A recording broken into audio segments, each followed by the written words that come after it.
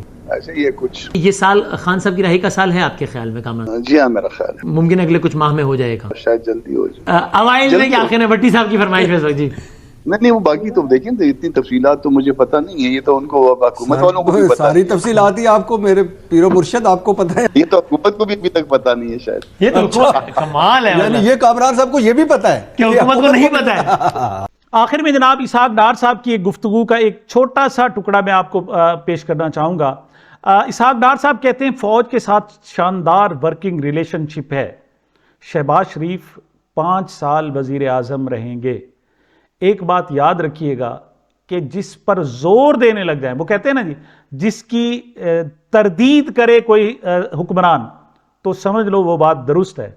اور جب حکمران کہیں کہ شہباز شریف 5 سال وزیر اعظم رہیں گے تو آپ سمجھ لیں کہ وہ 5 سال وزیر اعظم نہیں رہیں گے.